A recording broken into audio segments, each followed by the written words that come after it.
آج ہمارا موضوع ہے قادیانی کفر اور امام اعلیٰ حضرت امام احمد رضا خان قدس سرہ العزیز ان کا کردار۔ اس وقت یہ فتنہ سر اٹھا رہا ہے ایسے ماحول میں جنہوں نے بالکل فرنٹ لائن پہ آ کے اس فتنے کی سرکوبی کے لیے اپنا کردار ادا کیا، ان میں سر فہرست پہلے نمبر پر جو نام آتا ہے وہ امام اہل سنت الشاہ امام احمد رضا خان فاضل بریلوی رحمۃ اللہ علیہ کا آتا ہے۔ امام اعلیٰ حضرت سے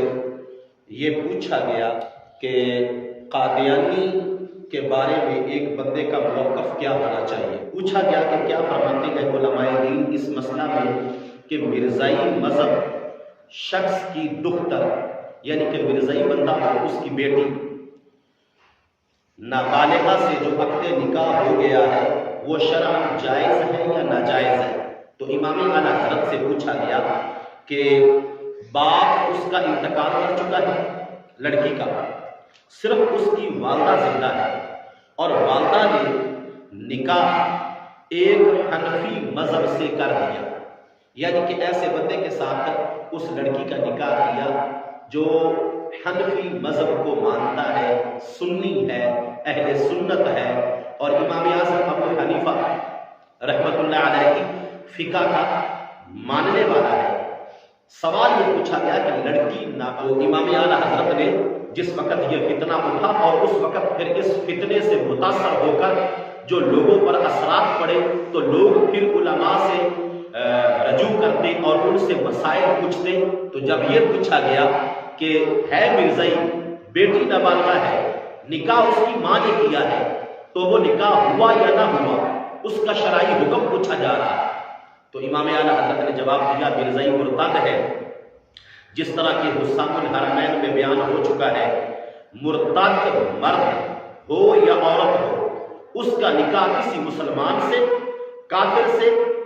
اصلی یا مرتد، غرض انسان یا حیوان، جہان بھر میں کسی سے نہیں ہو سکتا۔ اور آگے کہتے ہیں جس سے ہوگا صرف زنا ہوگا، جس سے ہوگا صرف عورت۔ اب مسئلے میں کیا پوچھا گیا تھا کہ عورت نابالغ ہے تو شاید کوئی گنجائش نکل آئے، لیکن امام اعلیٰ حضرت کیا کہتے ہیں عورت اگرچہ نابالغہ ہے، سال 2 سال کی نا عاقلہ بچی نہ ہوگی۔ کہتے ہیں کہ کوئی سال 2 سال کی بچی تو نہیں ہے، تم کہہ رہے ہو کہ نابالغہ ہے تو اجازت دے دو، نہیں، کہنے لگے کہ سال 2 سال کی بچی تو ہے نہیں بلکہ نابالغہ ہے، کچھ نہ کچھ عمر تو ہوگی، عقل بھی ہوگی، تمیز بھی ہوگی، سمجھ بھی ہوگی۔ تو کہنے لگے کہ بعد اسلام و ارتداد صحیح ہے کہ اب اگر وہ دوبارہ سے یعنی کہ کلمہ پڑھے اور اسلام کی تصدیق کرے تو اس کا اسلام مانا جائے گا، اگر نہ کرے تو پھر اس کو بھی اس کے باپ کی تعلیمات کی وجہ سے اور باپ کے قادیانی اور مرزائی ہونے کی وجہ سے اس کو بھی مرتد ہی مانا جائے گا۔ اور اس کی پھر آگے وہ دلیل دیتے ہیں کہ کیوں احتیاط کی ضرورت ہے۔ یہ ہوتا ہے ایک پکے سچے عالم ربانی کا کام کہ وہ دین پر پہرا کس انداز میں دیتا ہے۔ کہنے لگے سمجھ وال ہونے کی حالت میں اگر اس نے مرزائیت قبول کی یا اتنا ہی جانا کہ مرزا نبی یا مسیح یا مہدی تھا تو اسی قدر اس کے مرتدہ ہونے کو کافی ہے۔ کہنے لگے کہ اگر اس کی صرف سمجھ اتنی کام کرتی ہو، اس کے باپ نے اس کو صرف اتنا سکھا دیا ہو کہ آقا کریم صلی اللہ علیہ وآلہ وسلم کی ذات والا شان اس کے علاوہ مرزا نبی ہے، اگر یہ نہیں کہا تو یہ اس کو سکھا دیا ہو اپنی بیٹی کو کہ مرزا مسیح ہے، یا یہ سکھا دیا ہو کہ مرزا جو ہے وہ امام مہدی ہے۔ امام اعلیٰ حضرت کہتے ہیں کہ مرزائیت اگرچہ اتنی ہی قبول کی ہو پھر بھی اس کے قبول کرنے کے مطابق اس لڑکی کے اوپر حکم لگے گا اور اس کا کسی مسلمان کے ساتھ کسی صورت بھی نکاح نہیں ہو سکتا، اور اگر ہوگا بھی تو وہ باطل ہوگا اور وہ سارے کا سارا زنا ہوگا۔ یہاں پہ امام اعلیٰ حضرت نے جو حالانکہ اس وقت جو بڑے بڑے دیوبند اور بڑے بڑے مدارس جن کے بڑے بڑے مفتیان کرام حتیٰ کہ جنہوں نے اپنے اکابرین کو حکیم الامت جیسے لقب سے یاد کیا، وہ بھی اس وقت مرزا قادیانی کے بارے میں وہ فتویٰ نہ دے سکے، یا اس طرح کا قلم نہ اٹھا سکے، یا اس طرح کا جہاد نہ کر سکے۔ ایک نہیں، دو نہیں، تین نہیں، آپ نے متعدد کتب لکھی اور اس کے کفر پہ فتویٰ اور پھر مکمل اس کا علمی تعاقب کیا۔ ہاں پہ اس بات کو ذہن میں رکھیں کہ مرد قادیانی ہو، عورت مسلمان ہو، تو یہ مسئلہ بھی پوچھا گیا نکاح کے باب میں، کافر کے نکاح کے باب میں فتاوی رضویہ شریف کی جلد نمبر 12 میں صفحہ نمبر 261 پر پوچھا گیا کہ مرد قادیانی ہے، عورت مسلمان ہے، امام اعلیٰ حضرت نے کیا جواب دیا؟ سوال سنیں، جواب سنیں۔ پوچھا گیا کہ زید نے قادیانی مذہب اختیار کر لیا، زید ایک فرضی بندہ بنایا بات کو سمجھنے کے لیے، اور اس کی عورت بدستور اپنے پہلے والے مذہب پر موجود ہے۔ زید قادیانی ہو گیا، عورت بدستور اپنے اصلی مذہب حنفی پر رہی۔ گو زید نے مذہب قادیانی گوارا کرنے میں اپنی عورت کو مجبور نہیں کیا کہ خود قادیانی بنا، بیوی کو اس نے مجبور نہیں کیا۔ لہذا ایسی حالت میں کہ جب مابین زن و شوہر کے اختلاف مذہب ہو گیا، کہ میاں بیوی کے درمیان مذہب کا کیا ہو گیا؟ اختلاف ہو گیا، از روئے حکم شرع شریف کے بحالت طرز معاشرت درمیان زن و شوہر جائز ہے یا ناجائز ہے؟ کہ ایسی کنڈیشن میں میاں بیوی کا تعلق آپس میں جائز ہے یا ناجائز ہے؟ مرد قادیانی ہو گیا، بیوی اس کی اپنے حنفی مذہب حقہ پر قائم رہی، شوہر نے اپنی بیوی کو مجبور قادیانی ہونے پہ نہیں کیا، تو پوچھا گیا کہ ایسے میاں بیوی کی زندگی کا، ان کے نکاح کا کیا معاملہ ہے؟ جواب سنیں تو کہتی ہے کہ صورت مسئولہ میں عورت فوراً نکاح سے نکل گئی، ان میں باہم کوئی تعلق نہ رہا، مرد بیگانہ ہو گیا، مرد کیا ہو گیا؟ اب اس کا شوہر نہ رہا، نامحرم ہو گیا، بیگانہ ہو گیا۔ اب اس سے قربت زنا خالص ہوگی۔ آگے پھر تنویر الابصار کا وہ سارا خامد بیوی میں سے کسی ایک کے مرتد ہو جانے سے اسی وقت نکاح فسخ ہو جاتا ہے۔ امام احمد رضا خان فاضل بریلوی قادیانیوں کے عقائد بیان کر رہے ہیں کہ عام طور پہ کچھ لوگ سمجھتے ہیں، ہماری آج کی یونیورسٹی کی جو ینگ جنریشن ہے وہ سمجھتی ہے کہ ایسے ہی پتہ نہیں کچھ مولوی بہت زیادہ متشدد ہوتے ہیں اور سخت باتیں کرتے ہیں، کوئی قادیانیوں کا تو کوئی قصور ہی نہیں ہے، اور بذات خود قادیانیوں پر بھی جب کوئی بلیم آتا ہے اپنے آپ کو کلیئر کرنے کے لیے وہ بھی وقتی طور پہ جھوٹ بول دیتے ہیں، حالانکہ خدا کی قسم ان کی کتب کے اندر وہ کفر ہے۔ صرف یہ ایک سوال کا جواب میں آپ کے سامنے پیش کرتا ہوں، چونکہ آج کا ہمارا اسپیشل موضوع یہ ہے تاکہ ہمارے لوگوں کو یہ معلوم ہو، ہمارے بچوں کو معلوم ہو، اور ہماری عوام اہل سنت کو معلوم ہو کہ ہمارے اسلاف نے ہر موقع پہ ہر فتنے کی سرکوبی کے لیے اپنا کردار ادا کیا ہے، اور انہوں نے بر وقت جو ہے اپنا کردار ادا کرتے ہوئے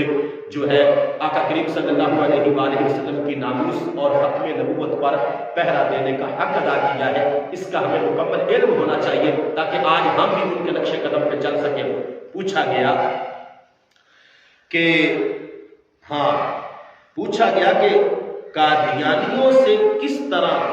کس پیرایا میں بحث کی جائے، کہ جب کوئی قادیانی ملے اس کے ساتھ گفتگو شروع کیسے کی جائے، یعنی ان کی تردید کیسے کی جائے، ان کا رد کیسے کیا جائے، بھاری ذرائع کیا ہے۔ اور دوسرے نمبر پہ پوچھا گیا کیا حدیثوں کے انکار سے انسان کافر ہو سکتا ہے؟ اگر ہاں تو پھر کن حدیثوں کے انکار سے؟ یہ سوال پوچھا گیا امام اعلیٰ حضرت سے کہ حدیثوں کے انکار سے کیا کوئی کافر ہو جاتا ہے؟ کہ کوئی بندہ کہے کہ میں فلاں حدیث کو نہیں مانتا، تو کیا اس طرح بتا کافر ہوگا یا نہیں ہوگا؟ اگر ہوگا تو پھر کون سی حدیث ہے جس کے انکار سے بندہ کافر ہو جائے گا؟ ایک یہ پوچھا گیا، اور ایک یہ پوچھا گیا کہ کسی قادیانی سے بحث ہو تو اس کا رد کیسے کیا جائے؟ جواب سے آپ کو نتیجہ بھی ملے گا کہ رد کیسے کرنا ہے، اور آپ کو ان کے عقائد کا بھی پتہ چلے گا۔ جواب: سب سے بھاری ذریعہ قادیانیوں کے رد کا یہ ہے کہ ان کے کلمات کفر پر گرفت کی جائے۔ جو ان کے کفریہ کلمات ہیں، سب سے پہلے جب کسی قادیانی سے بحث ہو اور کسی قادیانی پر گرفت کرنی ہو تو امام اعلیٰ حضرت جواب دیتے وقت فرماتے ہیں کہ اے سوال کرنے والے، سب سے پہلے تیرے لیے یہ ضروری ہے کہ جو ان کے کفریہ کلمات ہیں ان پر تو گرفت کرے، کہ ان کا ہمیں جواب دو۔ یہ جو تم کفریہ کلمات اپنی کتابوں میں لکھ چکے ہو اور تمہارا جھوٹا کانا دجال بول چکا ہے، جو تمہارا دعویٰ ہے، پہلے اس کی وضاحت کرے۔ پہلی بات تو یہ ہے کہ وہ اس کی وضاحت ہی نہیں کر سکیں گے، اور اس کے بعد فرماتے ہیں جو ان کی تصانیف میں برساتی حشرات کیا ہوتا ہے؟ وہ کیڑے مکوڑے جو بارش برسنے کے بعد نکلتے ہیں، کہتے ہیں کہ اتنے کفریہ کلمات ہیں کہ برساتی حشرات کی طرح اچھا ایلے گیلے پھر رہے ہیں، کہ ان کے کفریہ کلمات ایک آدھ نہیں ہے یا 10-12 نہیں ہے، کہتے ہیں کہ ایلے گیلے برساتی حشرات پھر رہے ہیں، یعنی کہ جس طرح کیڑے مکوڑے بارش برسنے کے بعد زمین سے نکلتے ہیں، اتنے زیادہ تعداد میں ان کے کفریہ کلمات ہیں۔ تو سب سے پہلے ان پر گرفت کرو۔ انبیاء علیہ السلام کی توہین، عیسیٰ علیہ السلام کو گالیاں، ان کی ماں طیبہ طاہرہ سیدہ مریم پر تان، اور یہ کہنا کہ یہودی کے جو اعتراض عیسیٰ اور ان کی ماں پر ہے ان کا جواب نہیں، اور یہ کہ نبوت عیسیٰ پر کوئی دلیل نہیں، یہ ساری باتیں کن کی ہیں؟ قادیانیوں کی۔ یہ سارے عقائد کن کی ہیں؟ قادیانیوں کے۔ اور پھر پتہ کیا کہتے ہیں کہ قرآن نے ان کو انبیاء میں گنا ہی نہیں، یعنی کہ حضرت عیسیٰ علیہ السلام کو پھر صاف کہہ دینا کہ وہ نبی نہیں ہو سکتے۔ معجزات عیسیٰ علیہ السلام سے مکمل انکار، اور یہ کہنا کہ اور یہ کہ میں ان باتوں کو مکروہ نہ جانتا تو آج عیسیٰ سے کم نہ ہوتا۔ یہ مرزا ہی کہتا تھا، مرزا غلام قادیانی جو بڑا ہے کانا دجال، کہتا تھا کہ یہ کہ میں ان باتوں کو مکروہ نہ جانتا تو آج عیسیٰ سے کم نہ ہوتا۔ اور پھر کہتا ہے تو وہ روشن معجزے جن کو قرآن مجید آیات بینات فرما رہا ہے ان کو مکروہ مانتا ہے، اپنے آپ کو اگلے انبیاء سے افضل بتانا۔ یہ بھی مرزا نے کہا کہ میں پہلے والے نبیوں سے افضل نبی ہوں، معاذ اللہ، استغفر اللہ۔ اور یہ کہنا کہ ابن مریم کے ذکر کو چھوڑو، اس سے بہتر تو غلام احمد ہے، یعنی کہ حضرت عیسیٰ علیہ السلام کے بارے میں کہتا کہ ابن مریم یعنی مریم کے بیٹے کے ذکر کو چھوڑو، اس سے بہتر تو اپنا نام لیا کہ میں ہوں۔ اور یہ کہنا کہ اگلے 400 انبیاء کی پیشن گوئی غلط ہوئی۔ جب کوئی مرزا قادیانی سے کہتا نا کہ یہ بات تم نے کی تھی وہ تو غلط نکلی، یہ پیشن گوئی تم نے کی تھی وہ تو جھوٹی نکلی، آگے سے پتہ کیا کہتا ہے؟ کہتا ہے کہ 400 نبی ایسے گزرے ہیں کہ انہوں نے پیشن گوئیاں کی تھی لیکن غلط نکلی، تو میری نکل آئی تو کیا ہوا؟ یعنی کہ بجائے اپنی غلطی تسلیم کرنے کے آگے نبیوں کی مثال دے دی۔ اتنا بڑا فراڈیا قسم کا بندہ تھا۔ اب آگے اس کے ساتھ کیا صورتحال بن رہی ہوگی وہ تو ایک علیحدہ ٹاپک ہے، لیکن آج جو اس کے فالوور ہیں، اللہ تعالیٰ کی پناہ کہ وہ کس طریقے سے اس کو مان لیتے ہیں۔ یعنی کہ جب اس کی کوئی پیشن کوئی غلط ہوئی کہ اس نے کوئی بات بتائی کہ ایسے ہوگا لیکن ویسے نہیں ہوا، تو لوگ پوچھتے تھے کہ تم نے تو کہا تھا کہ ایسے ہوگا، وہ تو نہیں ہوا۔ تو آگے سے کہتا کہ 400 نبی مجھ سے پہلے بھی ایسے گزرے ہیں، انہوں نے پیشن گوئیاں کی تھی لیکن کسی ایک کی بھی سچی ثابت نہیں ہوئی۔ تو اگر پیشن گوئی کے غلط ہونے کی وجہ سے ان 400 نبیوں پر کوئی اعتراض نہیں ہو سکتا تو مرزا کانا کہتا تھا میرے اوپر تم کیوں اعتراض کرتے ہو؟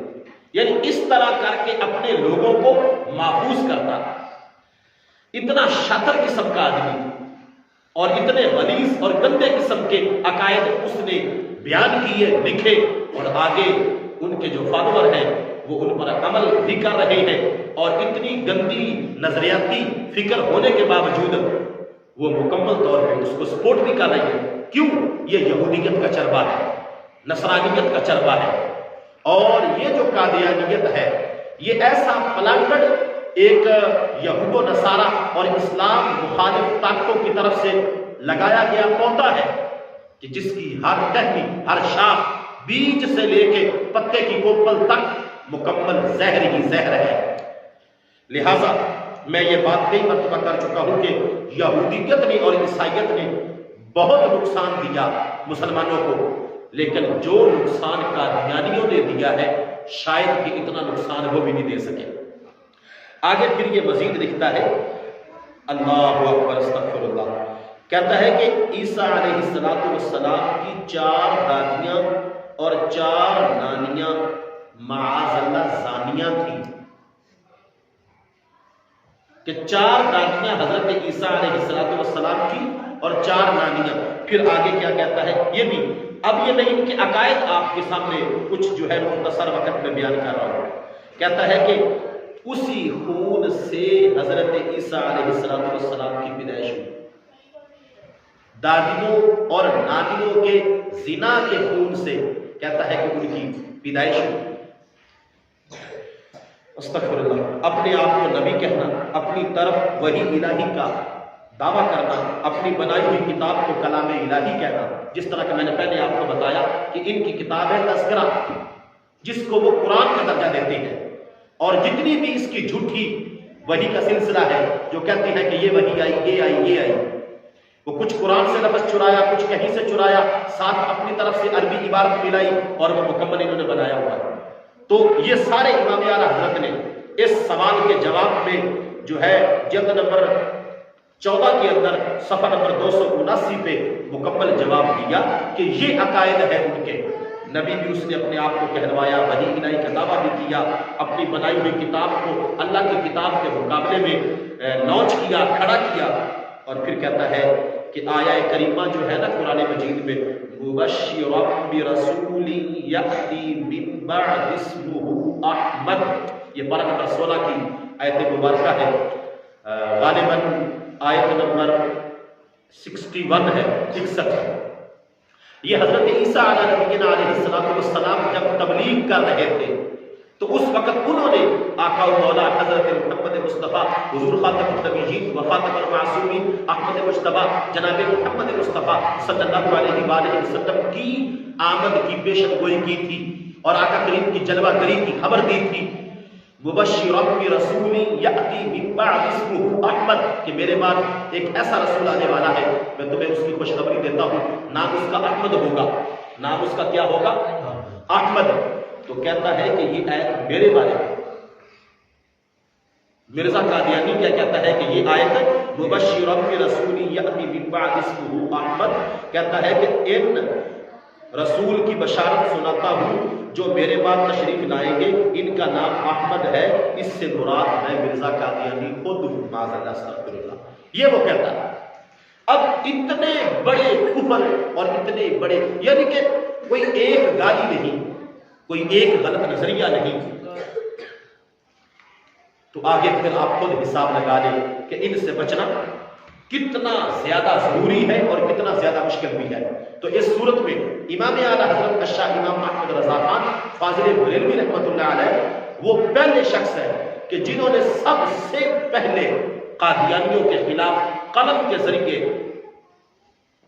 جہاد کیا۔